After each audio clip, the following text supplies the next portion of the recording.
caminhamos para o fim da nossa longa aventura com mais de 2 anos, que é o estudo do Apocalipse, versículo por versículo.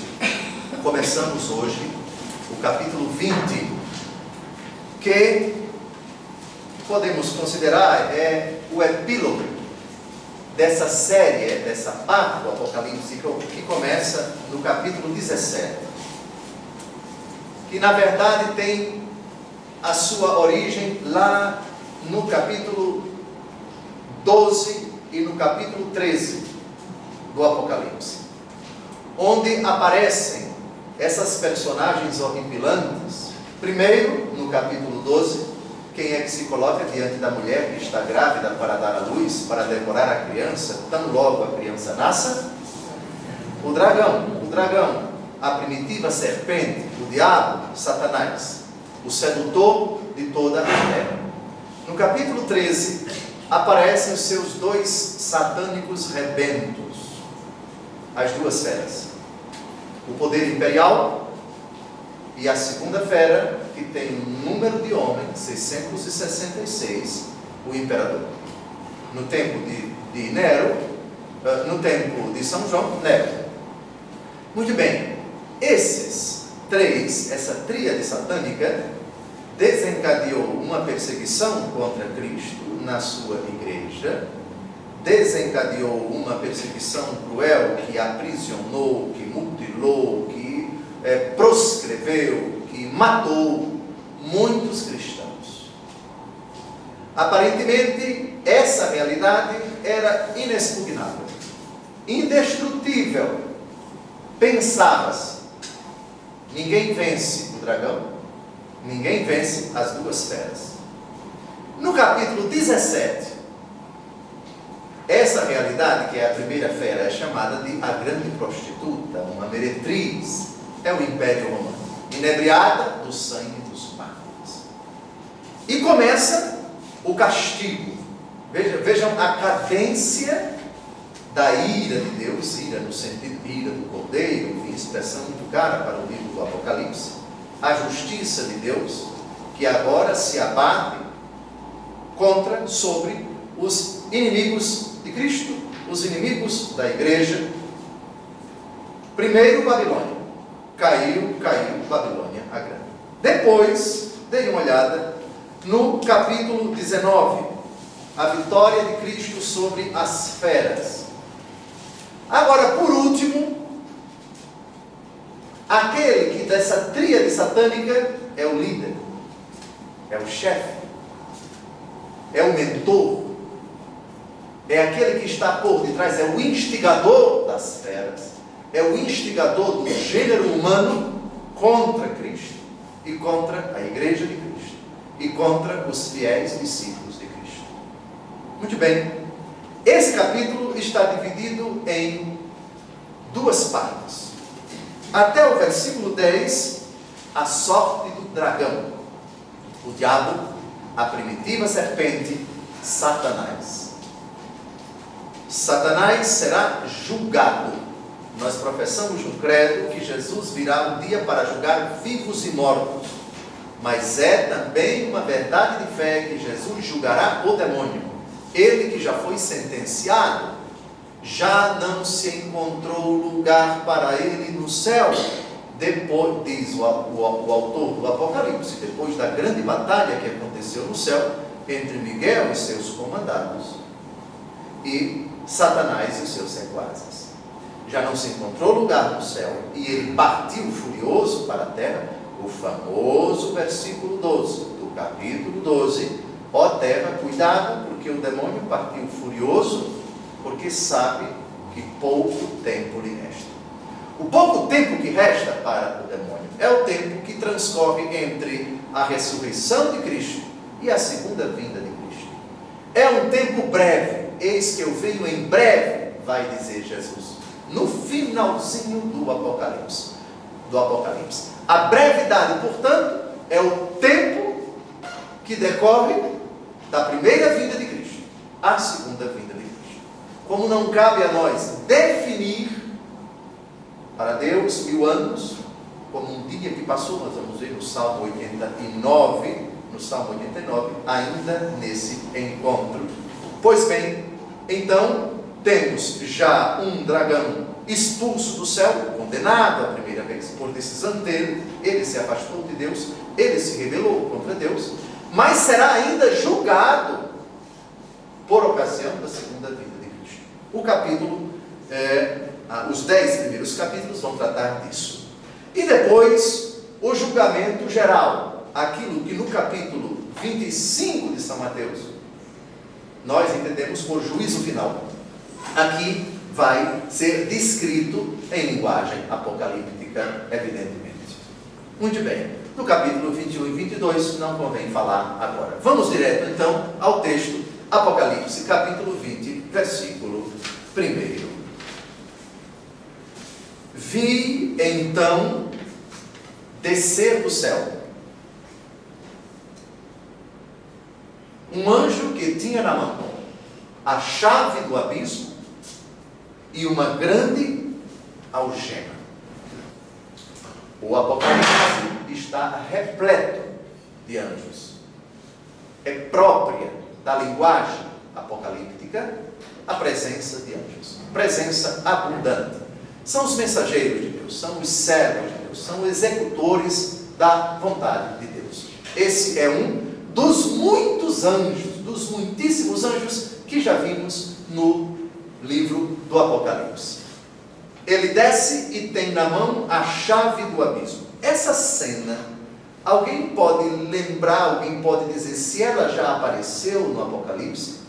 Vamos dar uma olhada no capítulo 9. No capítulo 9, versículo 1, o quinto anjo tocou a trombeta.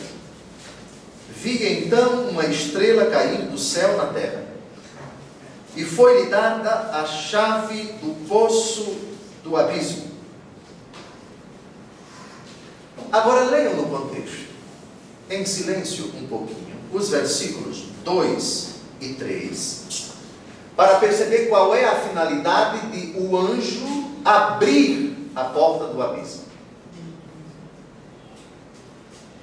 Depois dessa leitura, e acredito que vocês já terminaram, agora vocês vão ler Apocalipse 20, de 1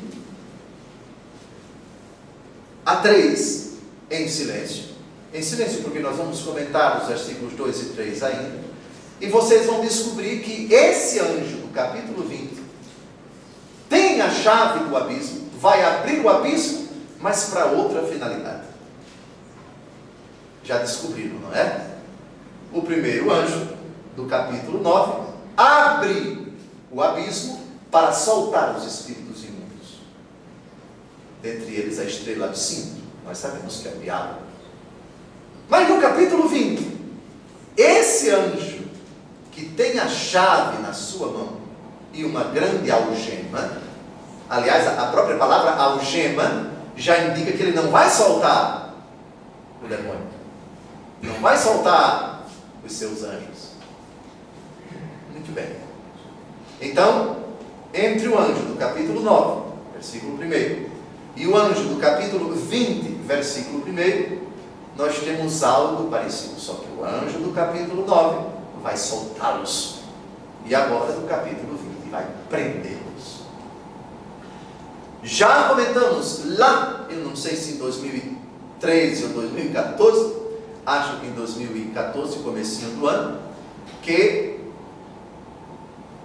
esse versículo do primeiro do capítulo 9 e versículos seguintes suscita em nós uma perplexidade. Mas como é que Deus Todo-Poderoso permite que os anjos malignos saiam do abismo e venham infernizar literalmente a nossa vida? A permissão de Deus. Deus Todo-Poderoso permite a tentação, e com a tentação Ele nos dá meios para vencermos a própria tentação, para triunfarmos a própria tentação, na própria tentação. A propósito, por favor, vale dar uma olhada na Primeira carta de São Paulo aos Coríntios, capítulo 10, versículo 13. Um versículo confortador que responde a esta pergunta: mas por que Deus Todo-Poderoso permite que nós sejamos fustigados por Satanás? Que nós sejamos acossados pelo poder das trevas? Porque Ele permite que nós passemos por esse vexame, por esse constrangimento? Ele nos abandona? Ele quer que caiamos? A resposta, 1 aos Coríntios, capítulo 10, versículo 13. Não vos sobreveio tentação alguma que ultrapassasse as forças humanas. Deus é fiel, não permitirá que sejais tentados além das vossas forças, mas com a tentação Ele vos dará os meios de suportá-la e sairdes dela. Mas é um versículo confortador. É de uma clareza estelar. É de uma clareza divina. A permissão faz parte do misterioso plano de Deus. Mas o demônio tem um limite. Você só pode ir até aqui. Porque eu conheço o limite dessa pessoa. Não existe tentação sobre-humana. Não existe tentação irresistível. Também o demônio tem um limite. E é Deus quem coloca. Você só vai até aqui. E saiba, na hora em que a pessoa for tentada, eu vou dar para ela todos os meios, todas as graças, para ela vencer você, para ela suplantar você, para ela derrotar você. Aliás, comentando esse versículo, um padre da igreja diz que a beleza da luta na tentação é que nós aprendemos a valorizar a graça de Deus, a amizade de Deus, e tudo aquilo que é obtido com esforço, com luta, nós valorizamos. O exemplo de Jesus no deserto, tentado pelo demônio, Ele nos deu o exemplo. Na luta, no combate, nós nos fortalecemos, nós nos purificamos, nós confiamos na graça de Deus, nós não caímos na presunção de contar somente com nossas forças, recorrendo ao Senhor, buscando do Senhor, entregando-se ao Senhor, suplicando do Senhor. A graça, ela é dada, e o inimigo é sumariamente derrotado. Muito bem. A chave do abismo e uma grande corrente. Um anjo desceu com a missão de abrir o abismo, não para libertar o demônio, mas para encarcerar o seu chefe supremo. Chefe supremo que vai ser citado no versículo 2, que vamos comentar daqui a pouco, com as mesmas palavras do capítulo 12, a antiga serpente, demônio, também chamado de Satanás.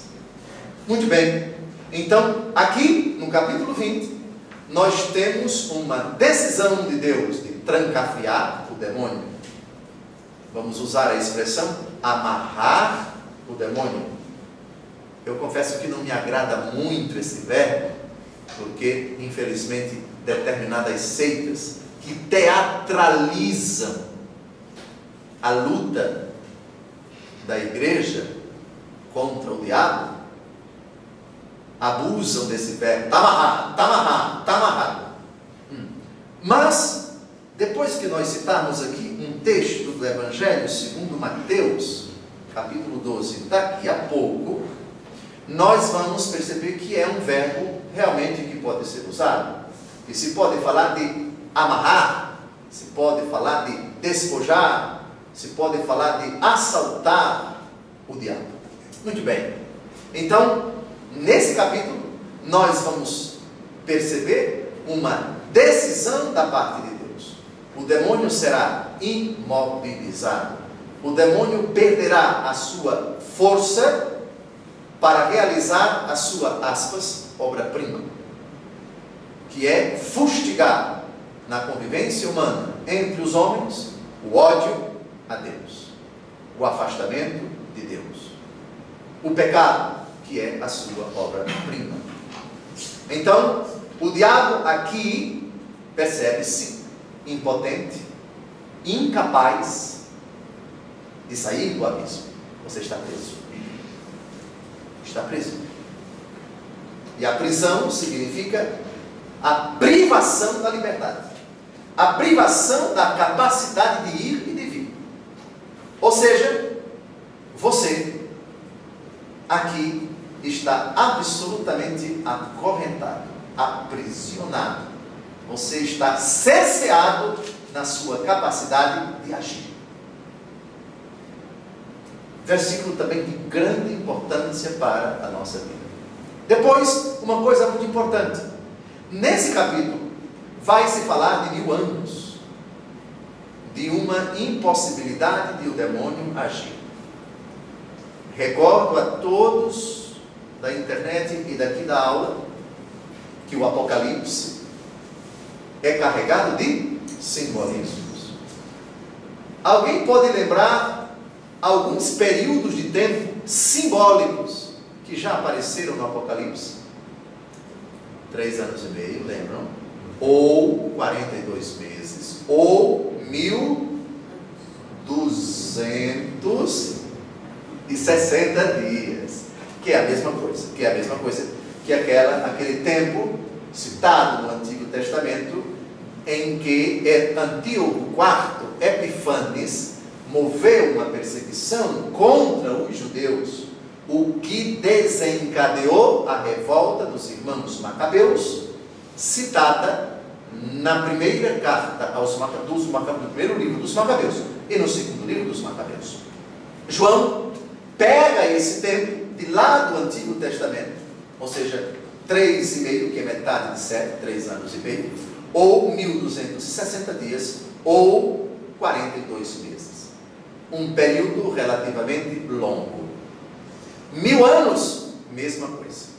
Por isso, desde já, caríssimo internauta, eu lhe peço que não caia na ingenuidade de interpretar os 1000 anos que vamos citar daqui a pouco, a partir do versículo 2, vamos entrar nele agora.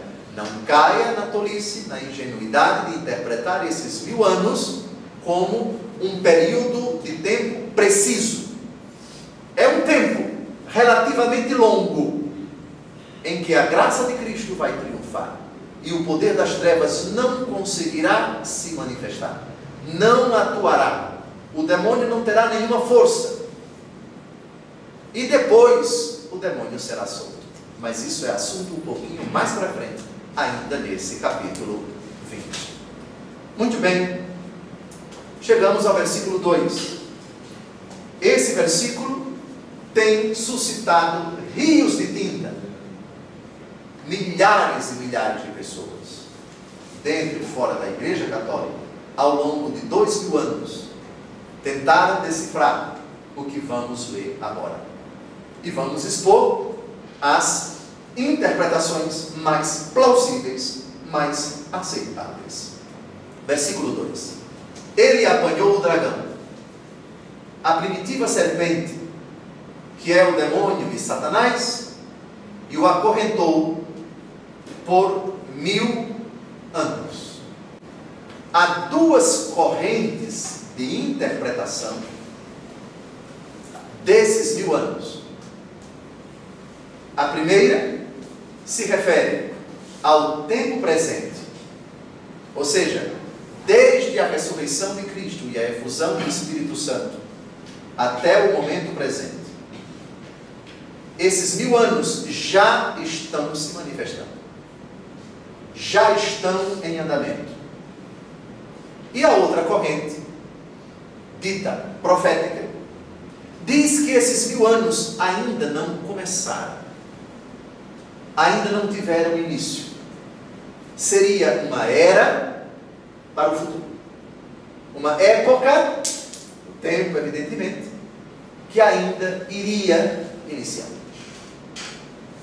Em síntese, as interpretações elas podem entrar nessas duas categorias. Digo-vos que a corrente que projeta para o futuro esse período de 1000 anos, que já sabemos que é um tempo simbólico, é minoria. A corrente majoritária enxerga no tempo da igreja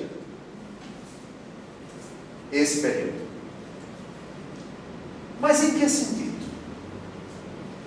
Nós vimos lá no começo do livro do Apocalipse, lá no começo do livro do Apocalipse, que o Apocalipse não é um livro para ser lido em chave cronológica, como se aquilo que é narrado no capítulo 1 teria acontecido numa época, ou do capítulo 2 numa outra época posterior, do capítulo 3 e assim por diante.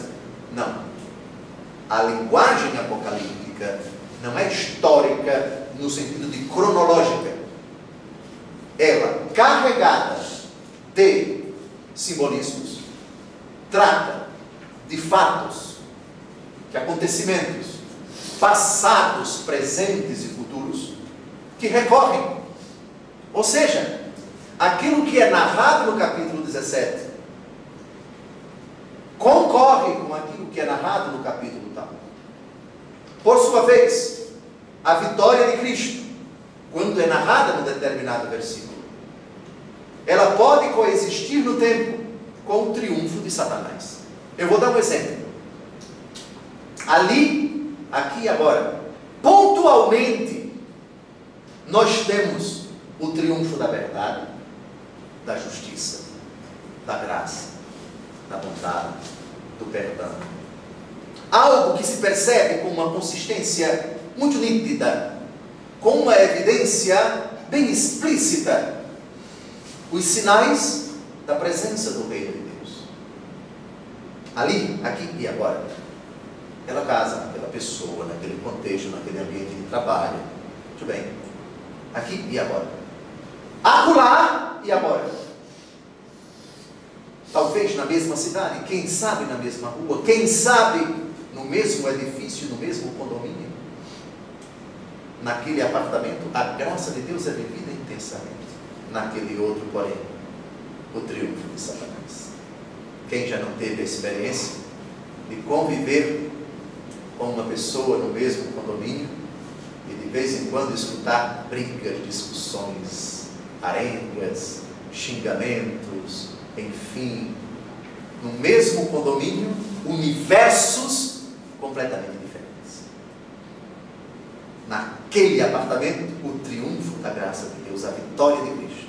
Naquele outro, exatamente o contrário. Quem está triunfando, quem está vencendo. Então vejam, nessa perspectiva, se pode sem dúvida alguma afirmar categoricamente que o Apocalipse é um livro recorrente, aplicável perfeitamente a todas as épocas, a todas as pessoas, ao mesmo tempo. É o contexto quem vai dizer tal coisa do Apocalipse aqui está sendo evidenciada, está sendo percebida com tanta clareza. Por vezes, sei lá, sorte do dragão. O dragão no capítulo 20 vai ser acorrentado. Vou dar um pequeno exemplo. Tal família, que era escrava súbita de Satanás. Ele não estava acorrentado, estava verdadeiramente solto, causando desgraças. E a família teve uma experiência profunda do amor de Deus. Foi convertida. Ele se confessou, ela se confessou. Ambos renunciaram ao diabo, entregaram-se a Deus, humilharam-se diante da poderosa mão de Deus. E agora vivem reconciliados na graça de Deus, vivendo a santidade em plenitude no seu apartamento. O demônio foi acorrentado. Todavia, o tempo passou e um deles esmoreceu. Não rezou o suficiente, praticou o jejum o suficiente, não perseverou na graça de Deus o suficiente. O demônio foi solto. Então, nesse sentido, veja, deem uma olhada no versículo 20, qual é o verbo que define aquilo que o anjo que veio com a algema faz com Satanás, acorrentou. Agora dê uma olhada no versículo 7. depois de se completarem 1000 anos, Satanás será solto. Satanás será solto.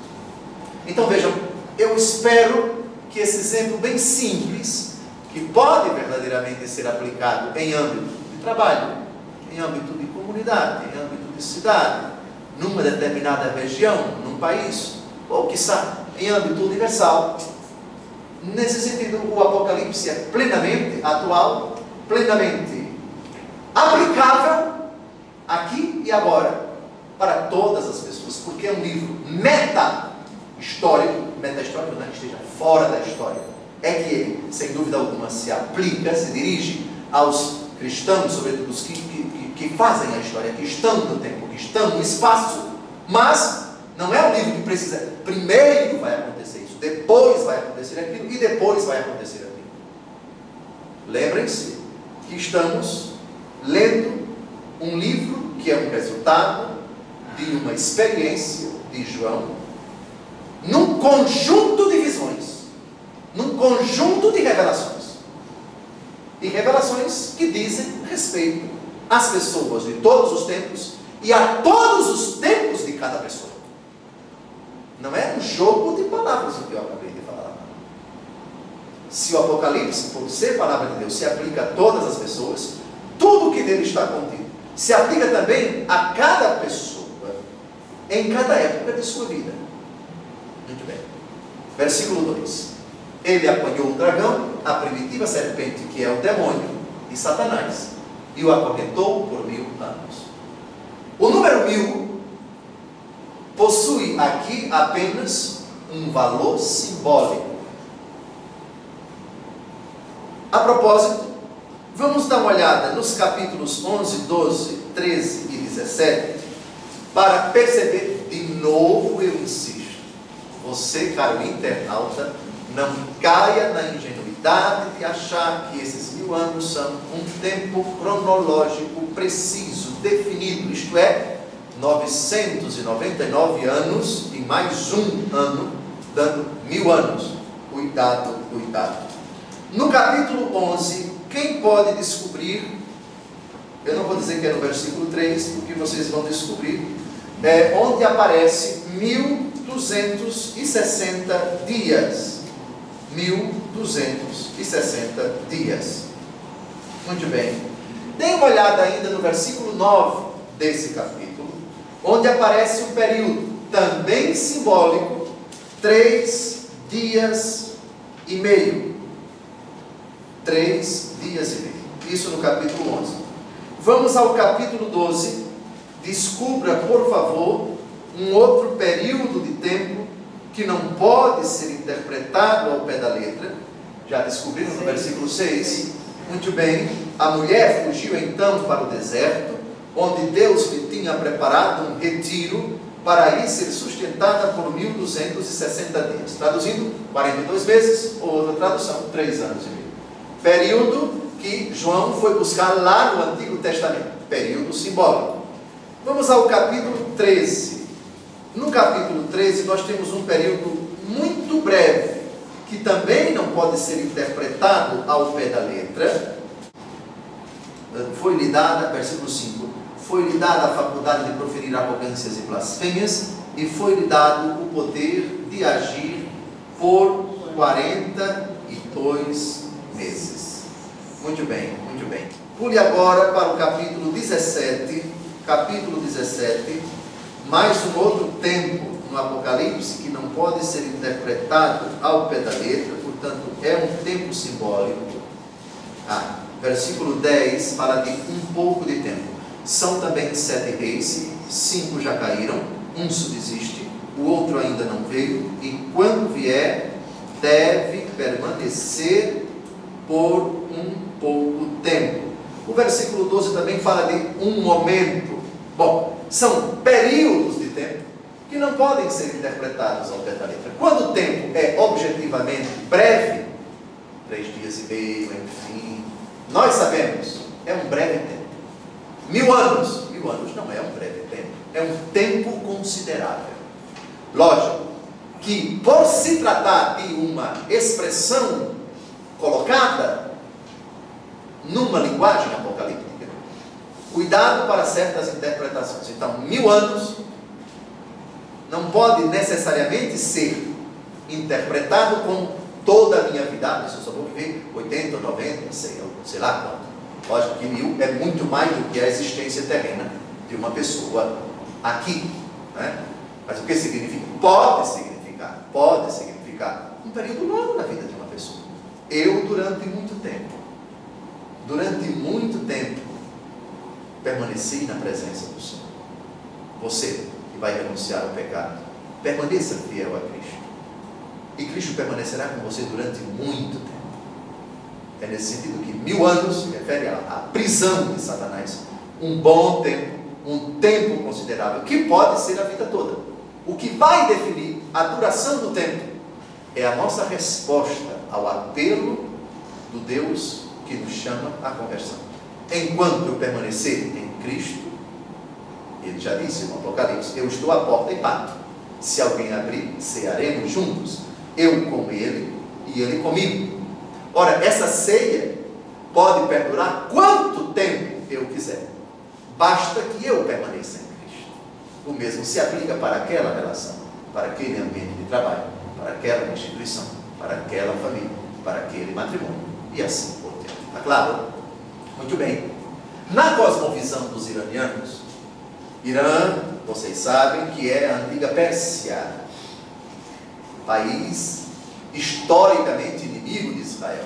Na cosmovisão dos iranianos, desempenha um papel de medida de divisão do tempo do mundo, cujo decurso se imagina dividido em período de 1000 anos. Na mesma linha, o judaísmo tomou o número como elemento de concretização de sua ideia de uma semana de mundo. Imaginou-se o tempo do mundo segundo o modelo dos 6 dias de trabalho da criação, seguindo-se um 7º dia de repouso. Após 6.000 anos de história do mundo, vem o sábado do mundo com duração de 1000 anos. Pois bem, trata-se dos últimos tempos que se estendem da ascensão até a volta de Cristo juiz. Ou seja, objetivamente falando, com a ressurreição de Cristo, o demônio foi destruído. O demônio perdeu o seu lugar de primazia no mundo. O demônio foi derrotado. Onde está a derrota do demônio?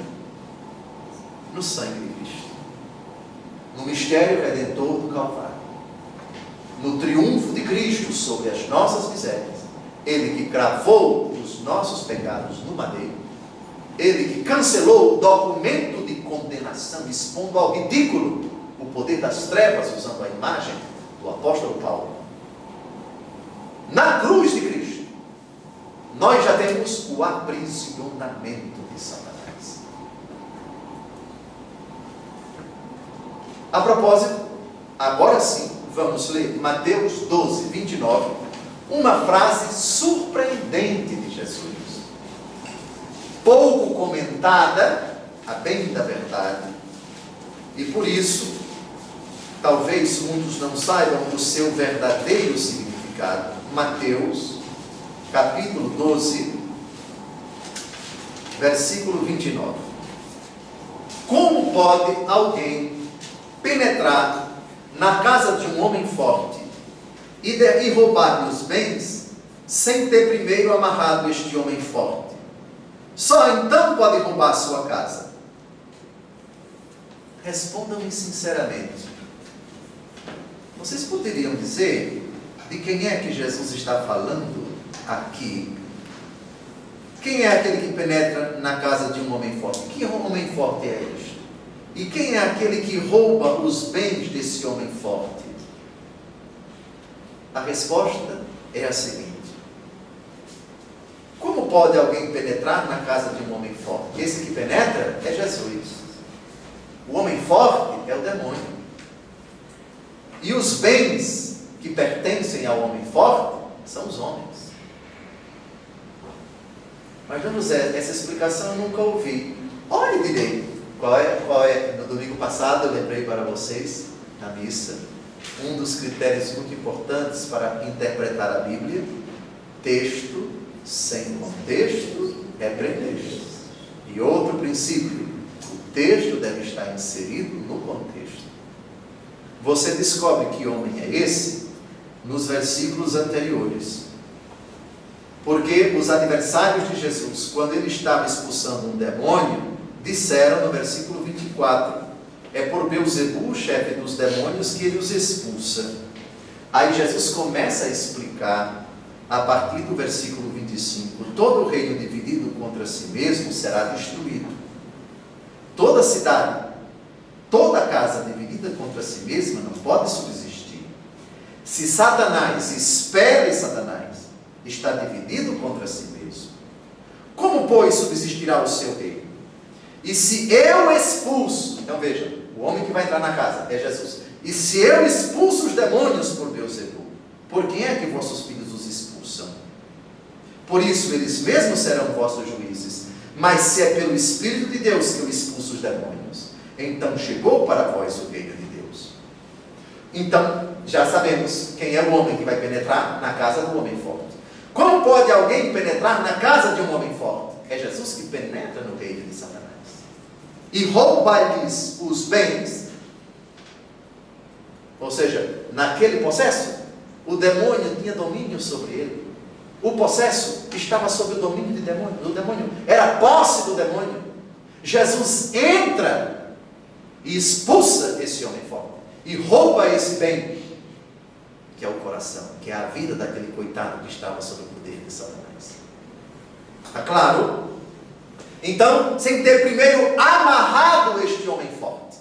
Se esse homem forte é o demônio, se pode falar propriamente de amarrado. Agora, cuidado com essa expressão. Cuidado com essa expressão, porque ela pode ser patética. Está amarrado, demônio, está amarrado, está amarrado. O demônio não liga muito para certas frases de efeito, não. O demônio está verdadeiramente amarrado quando Jesus entra na vida da pessoa que está sob o domínio dele. E tal pessoa se converte. E tal pessoa renuncia ao pecado. E tal pessoa rompe com o demônio. Isso na Igreja Católica tem uma conversão, que ordinariamente se manifesta na celebração do sacramento da penitência. Aí sim, se existe um sacramento onde o demônio é amarrado, na Igreja Católica, a melhor maneira de se amarrar o demônio, digo amarrar porque Jesus utiliza, de novo, o Wellington, na edição, deixe aqui no crédito, lá embaixo, essa expressão: como pode alguém penetrar na casa de um homem forte e roubar-lhe os bens sem ter primeiro amarrado este homem forte? A amarração, por assim dizer, é a redução, a impotência, a incapacidade de o demônio exercer alguma influência na vida da pessoa ou naquela família. Por isso, propriamente se pode dizer: eu e minha casa serviremos ao Senhor, como diz Josué. Aqui o demônio está amarrado. Aqui ele não triunfa. Aqui a obra dele não se manifesta. Aqui ele está amarrado. Expressão usada pelo próprio Jesus. Versículo 3, por favor. Atirou-o no abismo, que fechou e selou por cima, para que já não seduzisse as nações, até que se completassem 1000 anos. Depois disso, ele deve ser solto por um pouco de tempo. Atirou-o no abismo. Uma expressão que denota o quê? Uma certa violência, vamos dizer assim. Da mesma forma que o bandido, que o meliante, que o cidadão infrator, numa ocorrência policial, ele reage e não quer entrar na viatura, não quer entrar. A polícia então pega e educadamente, entre aspas, atira-o dentro do camburão. Você não quer ir, você vai na barra, contra a vontade dele. Está trancafiado ali dentro daquele veículo. Atirou num abismo. Não há nada de pacífico, não há nada de consensual entre esse anjo e Satanás. É contra a vontade de Satanás mesmo. Você está aqui contra a sua vontade e violentamente, entre aspas, eu atiro você no abismo. Fechou e selou por cima, porque só tem uma saída. Trata-se de, lembre-se, estamos em plena linguagem apocalíptica. Fechar por cima, não. Materialmente devemos conceber essa realidade. Ou seja, você está impossibilitado de agir. Você que seduziu as nações. E essa ideia é muito cara do capítulo 12 ao capítulo 16, sobretudo mediante as duas feras, o fascínio que o dragão exercia por meio da primeira fera, o poder imperial, e da segunda fera, que é o imperador, o fascínio junto às nações. Isso é descrito, por favor, no capítulo Apocalipse capítulo 17, se não me engano. Nós temos a mulher embriagada, deixe-me ver, 6. versículo 6, na sua fronte estava escrito o nome simbólico: Babilônia Grande, a mãe da prostituição e das abominações da terra. Vi que a mulher estava ébria do sangue dos santos e do sangue dos mártires de Jesus, e esta visão encheu-me de espanto. E no versículo 1 e no versículo 2, vem e eu te mostrarei a condenação da grande meretriz que se assenta à beira das muitas águas, com a qual se contaminaram os reis da terra. Atenção, ela inebriou os habitantes da terra com o vinho da sua luxúria.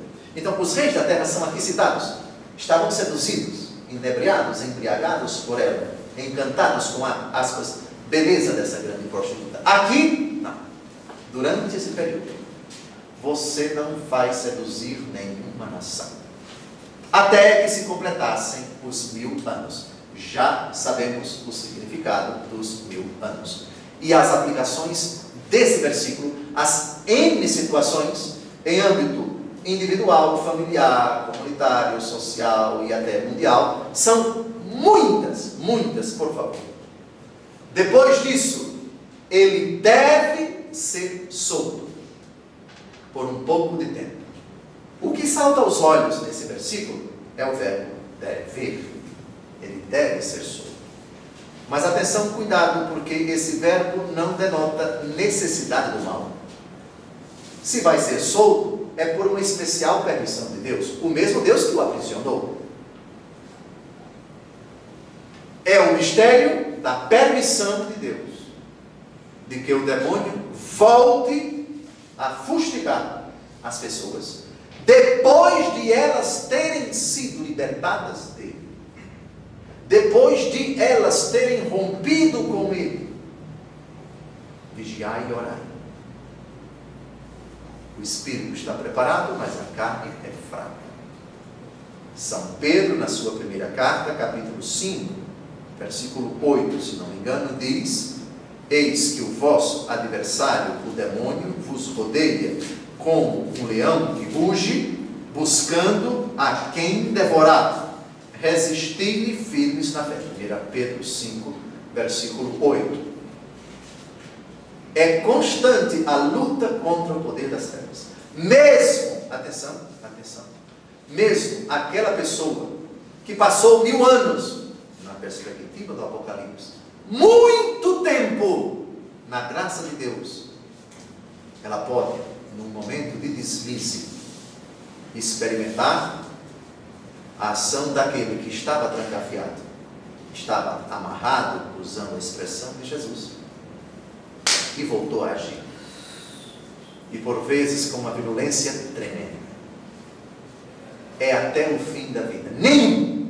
Nenhuma pessoa que esteja experimentando o período de 1000 anos, período prolongado na graça de Deus, no qual o demônio não atinge, não o toca, não mexe consigo, não o prejudica, não o abate, não o derruba, seja com pecado, seja com N tribulações, mas cuidado.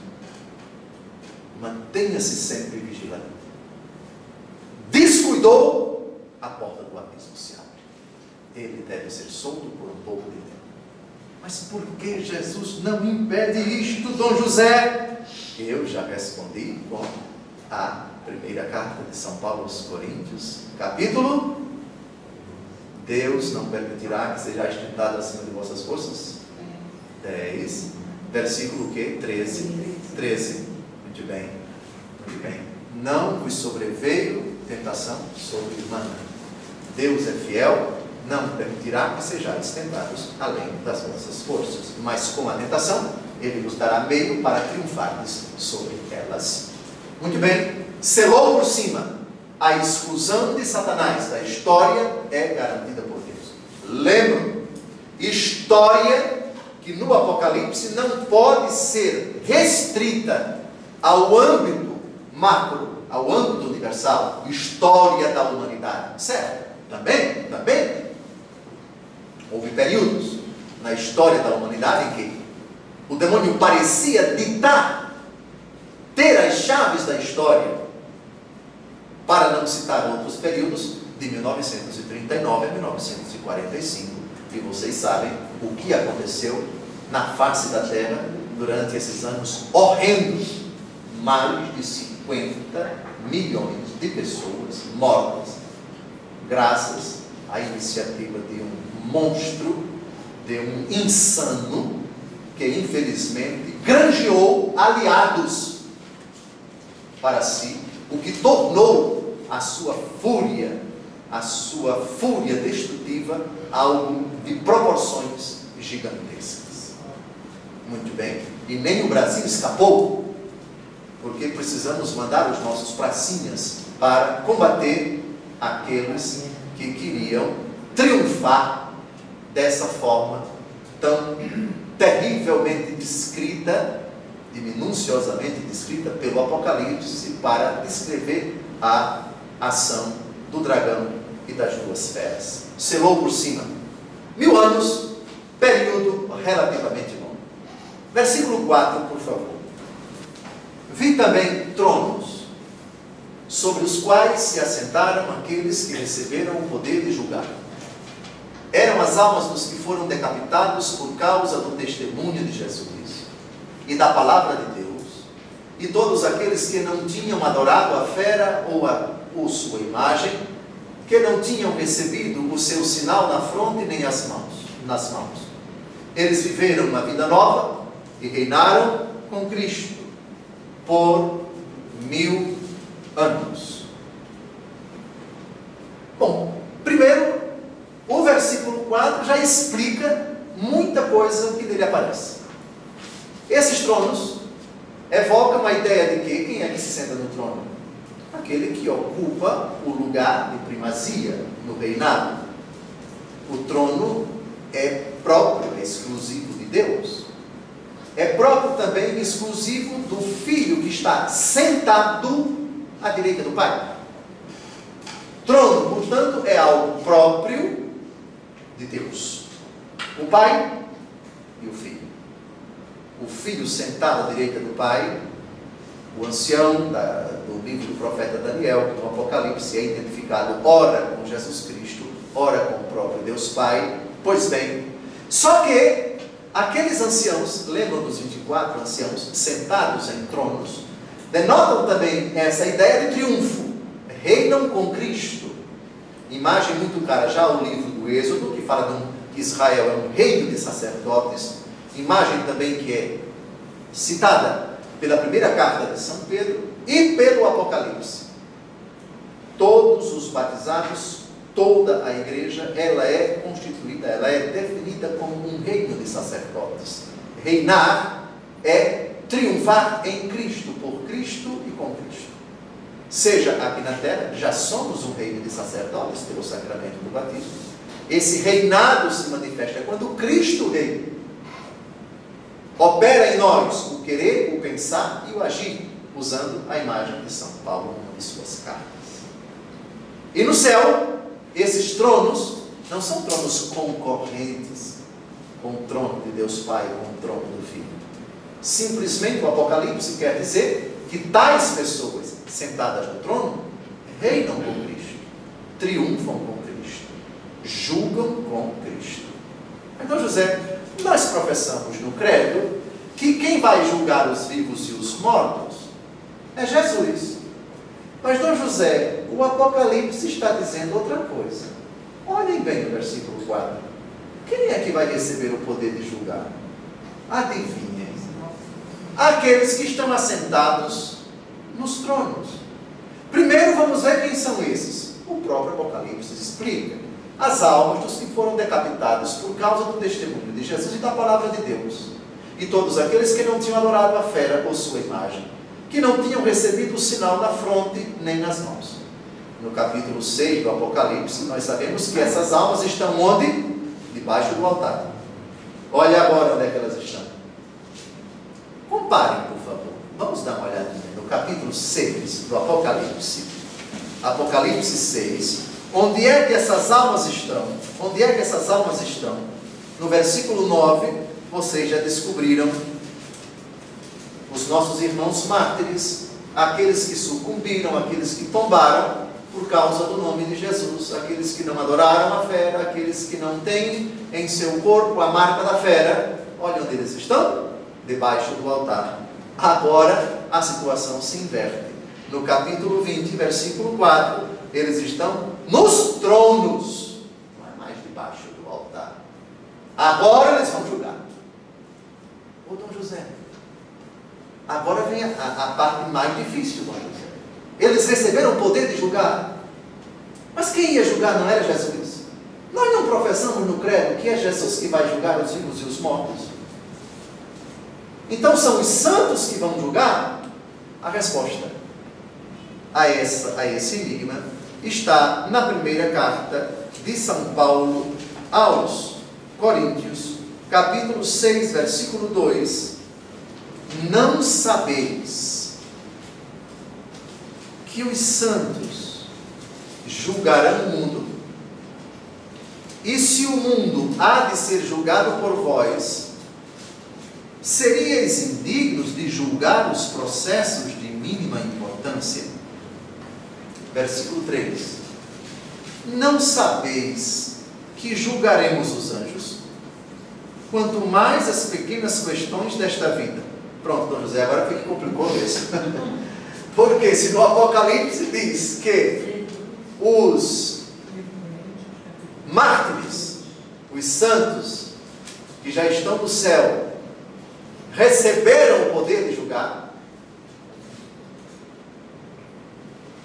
e julgar aqueles que moveram perseguição contra a igreja. Aqui São Paulo diz que nós vamos julgar os anjos. Nós vamos julgar Satanás. Nós vamos sentenciar Satanás.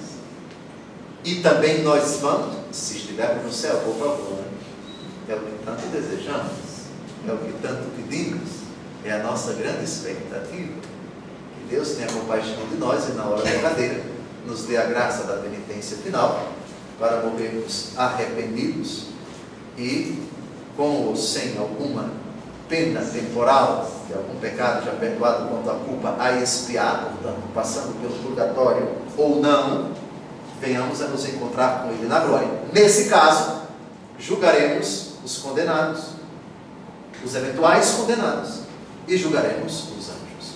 Como explicar isto? É simples. O único juiz é Jesus. Só Jesus é quem pronunciará a sentença que Ele mesmo disse que vai fazer no capítulo 25 de São Mateus. Apartai-vos de mim, malditos, para o fogo do inferno. Em que sentido os mártires, os santos de Deus, vão julgar? Eles vão dizer amém ao juízo de Jesus. Sim, Jesus, é verdade. Concordamos com isto, Jesus. Ratificamos a tua sentença, Jesus. Vivo, mas já não sou eu que vivo, é Cristo que vive em mim. Portanto, Cristo em mim pronunciará a sentença. A cabeça pronuncia a sentença e o corpo diz amém. Está claro? Claro. Muito bem. E essa vida nova que eles viveram, ela tem uma interpretação muito bonita da parte da igreja. as almas dos que foram decapitados e os que não adoraram a besta, os mártires e os confessores, aqueles do capítulo 6, cujas almas estão debaixo do altar. Morreram, derramaram o seu sangue, confessaram a fé, foram duramente perseguidos, os que já estão na glória, mas também os mártires que ainda perseveram aqui, ainda não terminaram a sua carreira, a sua missão, a sua peregrinação aqui na terra.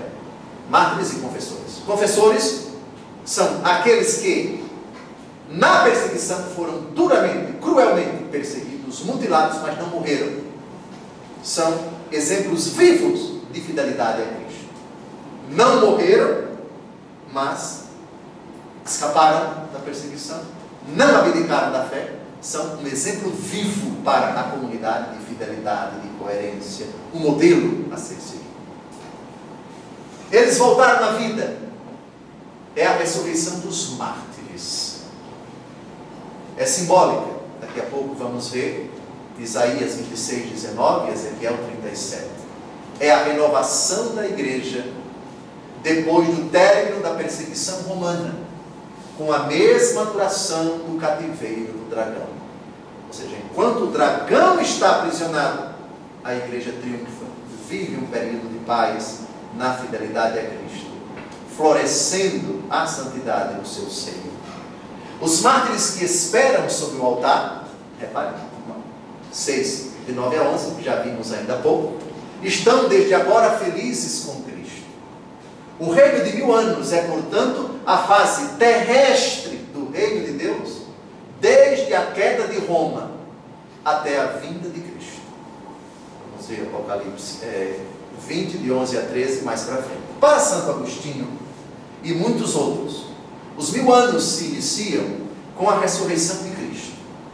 A primeira ressurreição seria então o batismo.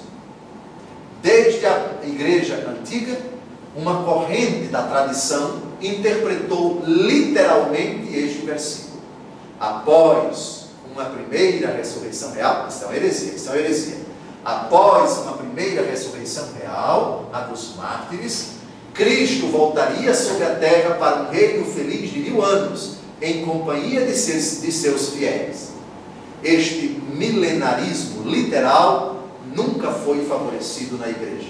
É uma das muitas doutrinas que pulularam por aí, e a igreja não consegue impedir que doutrinas errôneas, não consonantes com a tradição da igreja, sejam impedidas de serem veiculadas. Muito bem, então, o versículo 4, de novo, para concluir uma leitura após a explicação de todos os seus elementos, para continuarmos no encontro seguinte.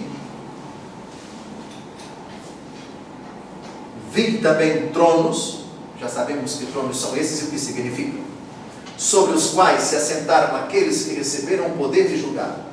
Já sabemos quem são aqueles sentados no trono, almas dos que foram decapitados por causa do testemunho de Jesus e da palavra de Deus, e todos aqueles que não tinham adorado a fera ou sua imagem, que não tinham recebido o seu sinal na fronte nem nas mãos. Sabemos o que significa poder de julgar, porque já expliquei. E eles viveram uma vida nova. Vida nova é vida em Cristo. São Paulo diz, aquele que está em Cristo é uma nova criatura. As coisas antigas passaram. Santo Agostinho interpreta essa vida nova no sacramento do batismo. Não sem fundamento. Por causa das palavras de Jesus, ele foi sustentar essa tese muito sugestiva, sacramental, porque no capítulo 3 do Evangelho segundo João, Jesus diz que é necessário nascer de novo. Quem não nascer da água e do Espírito não pode entrar no reino dos céus. Eu penso que é hora de terminar. Foi uma hora exata de encontro. No próximo encontro, com a graça de Deus, continuaremos o estudo do capítulo 20, já a partir do versículo 5.